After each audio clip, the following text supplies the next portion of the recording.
जय माता दी फ्रेंड्स, नवरात्रि की हार्दिक शुभकामनाएं आप सभी को। कैसे हैं आप सब? मेरे लड्डू गोपाल चैनल में आप सबका स्वागत है।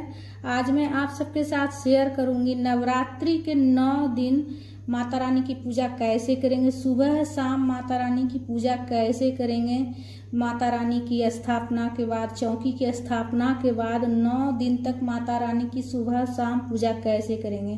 तो देखिए, सबसे पहले जहां पर माता रानी की चौकी आप लगाइएगा, माता रानी की पूजा कीजिएगा, माता रानी को स्थापित करके, तो वहां पर आपको झाड़ू नहीं लगाना है। इस बात का खास ध्यान रखिएगा, आपको झाड़ू नहीं लगाना है, इसलिए कि जहां पर माता रानी की चौकी लगाई जाती है वहां पर जो है ना आस पास झाड़ू नहीं लगाया जाता है। आप जो है ना कपड़ा लेकर पोंछ लीजिएगा, लेकिन झाड़ू नहीं लगाइएगा। अच्छे से साफ सफाई का ध्यान रखिएगा। कपड़ा से आपको पोंछना है, पर आपको झाड़ू नहीं लगाना है। उसके बाद देखिए, सबसे पहले जो है ना मॉर्निंग में, जिस दिन आप पूजा कीजिएगा, चौकी का स्थापना कीजिएगा, उसके अगले दिन मॉर्निंग में सबसे पहले जो भी एक दिन का फूल वगैरह चढ़ाए पूजा में, वो सब जो है ना आप उठा लीजिएगा, एक प्लेट में रख लीजिएगा। और दीपक जो है ना आपका अगर धातु का हो तो उसे आप साफ कर लीजिएगा। अगर आप मिट्टी का दीपक प्रज्वलित किए हैं तो उसे आप विसर्जन करने के लिए रख दीजिएगा। दूसरा दीपक आप प्रज्वलित कीजिएगा। चौकी को अच्छे से आप कोई कपड़ा लेकर साफ कर लीजिएगा। अखंड ज्योत अगर आप जलाए हैं तो अखंड ज्योत को आपको चौकी से नहीं हटाना है। अखंड ज्योत में अच्छे से घी भर के आप रख दीजिएगा। अगर अखंड ज्योत आप नहीं जलाए हैं तो आपका दीपक जैसे शांत हो गया है और धातु का बना हुआ है, तो उसे भी आप अच्छे से साफ कर लीजिएगा, मांज लीजिएगा, अच्छे से साफ कर लीजिएगा। उसके बाद साफ करने के बाद पूजा अपना शुरू कीजिएगा। सबसे पहले पूजा में जो है ना दीपक प्रज्वलित कर लीजिएगा। दीपक आप अगर पहले दिन से ही अगर घी से प्रज्वलित शुरुआत अगर आप घी से प्रज्वलित करके किए हैं तो आप घी से ही पूरे 9 दिन तक प्रज्वलित कीजिएगा, या फिर तिल के तेल से शुरुआत किए हैं, दीपक प्रज्वलित कर किए हैं आप, तो पूरे 9 दिन तक जो है ना आप तिल के तेल से ही कीजिएगा। जैसा आप शुरुआत कीजिएगा वैसे ही आपको पूरे 9 दिन तक आपको दिया जलाना है। अखंड ज्योत अगर जलाए हैं तो अच्छे से घी तेल भर के दीजिएगा उसमें, और अच्छे से ध्यान रखिएगा दीपक का। उसके बाद जल के छींटे देकर भाव स्नान करा लेंगे गणेश जी को, माता रानी को, और ज्वार को भी जल से सींच लीजिएगा। वस्त्र के स्वरूप में हम कलावा समर्पित कर लेंगे गणेश जी को। जनेऊ जो हमने पहले समर्पित किए थे वही जनेऊ हम रहने दिए, हटाए नहीं हैं, और सिर्फ पुष्प वगैरह हटाए थे। और उसके बाद रोली से तिलक कर लेंगे गणेश जी को, और कलश में भी पूजा कर लेंगे, कलश में भी रोली से तिलक कर लेंगे हम। और जो ज्वार बोए हैं उसमें भी हम तिलक कर लेंगे, दीपक में भी हम तिलक कर लेंगे रोली से, और माता रानी को सिंदूर लगा देंगे।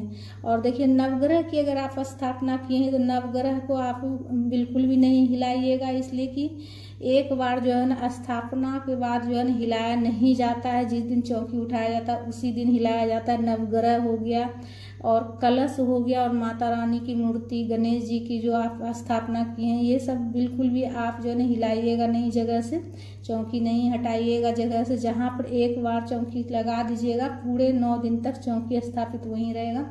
उसके बाद माता रानी को हम पुष्प समर्पित कर लेंगे। जिस भी कलर का फूल हो, माला हो, चढ़ा लीजिएगा। कलश के ऊपर भी फूल चढ़ा लीजिएगा और दीपक के पास भी फूल चढ़ा लीजिएगा। गणेश जी को भी फूल चढ़ा दीजिएगा। उसके बाद भोग लगा लेंगे। सबसे पहले जल का भोग लगाएंगे। उसके बाद देखिए, गणेश जी को भोग लगा रहे हैं, माता रानी को भोग लगा रहे हैं। मिश्री, बतासा, मिठाई का भोग लगा सकते हैं, फल का भोग लगा सकते हैं, या फिर 9 दिन 9 तरह का भोग लगाया जाता है, तो उसका वीडियो मैं अपलोड कर चुकी हूँ। किस दिन जो है ना किस चीज़ का भोग लगाना चाहिए और किस दिन किस चीज़ का भोग लगाने से माता रानी बहुत ज़्यादा प्रसन्न होती है, उसका वीडियो मैं अपलोड कर चुकी हूँ। वीडियो एक बार आप चेक कर लीजिएगा, तो उस हिसाब से भी आप जो है ना भोग लगा सकते हैं। उसके बाद धूप प्रज्वलित करके धूप दिखा लेंगे, और उसके बाद मुख शुद्धि के लिए माता को पान समर्पित करेंगे। पान के ऊपर लौंग, इलायची, बतासा, और लौंग जो रखिएगा वो फूल वाला लौंग रखिएगा। पान के ऊपर फूल टूटा हुआ नहीं होना चाहिए।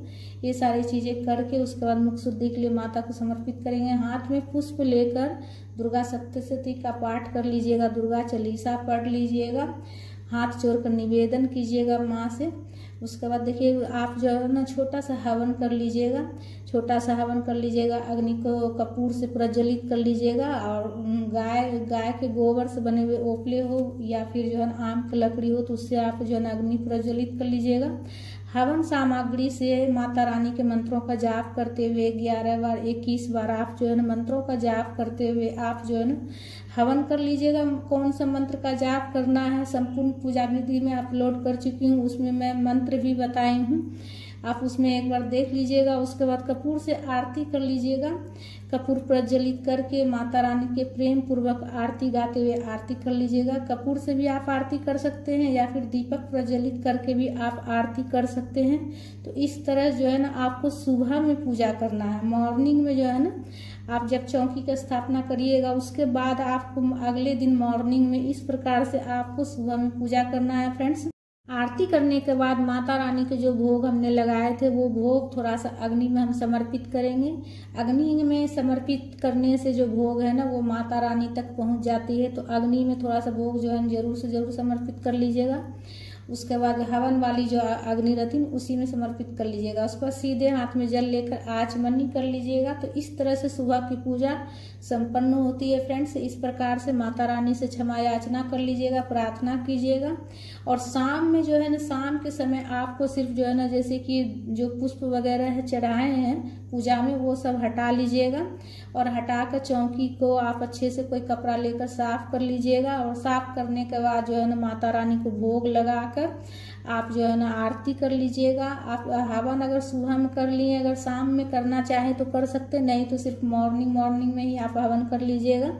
सुबह शाम में सिर्फ आप आरती कर लीजिएगा और भोग लगा लीजिएगा। पुष्प अगर आपके पास हो तो पुष्प भी समर्पित कर सकते हैं। शाम के समय भी जल के छींटे देकर पुष्प समय फूल चढ़ा लीजिएगा। उसके बाद जल के छींटे देकर फूल चढ़ाने के बाद माता रानी को भोग लगा लीजिएगा। भोग लगाने के बाद आरती कर लीजिएगा। धूप प्रज्वलित करके आरती कर लीजिएगा। कपूर से आरती कर लीजिएगा। एक दीपक आप जो है ना प्रज्वलित कर लीजिएगा। उसके बाद जो है ना आप आरती कपूर से कर लीजिएगा। एक दीपक लेकिन आपको प्रज्वलित करना है पहले, उसके बाद आप आरती के लिए जो है अलग से एक और दीपक प्रज्वलित कर लीजिएगा या फिर आप कपूर से आप आरती कर लीजिएगा। आप इतना घी दीजिएगा, तेल दीजिएगा दीपक में ताकि आपको जो कम से कम 2-3 घंटा मतलब जो है ना दीपक जलना चाहिए। शाम के समय तुरंत दीपक शांत नहीं होना चाहिए। इतना घी डालिएगा जितना घी कम से कम 3-4 घंटा आराम से चले। सुहाग की सामग्री और दक्षिणा जो चढ़ाइएगा पूजा में पहले दिन वो जो है ना आपको उठाना नहीं है। पूरे 9 दिन तक जो है ना दक्षिणा और सुहाग की सामग्री पूजा के पास ही रहने दीजिएगा, उसे नहीं हटाना है। ठीक है, जिस दिन चौकी आप हटाइएगा, विसर्जन कीजिएगा चौकी का, उस दिन जो है ना आप सुहाग की सामग्री वगैरह उठाइएगा और दक्षिणा जैसे कि आप किसी कुंवारी कन्या को दान कर दीजिएगा। पूजा की चौकी कैसे उठाएंगे, सामग्री का क्या करेंगे, उसका भी वीडियो आपको जो है मेरे चैनल पर जल्द ही मिल जाएगी। तो इस तरह जो है आप शाम में पूजा कीजिएगा फ्रेंड्स।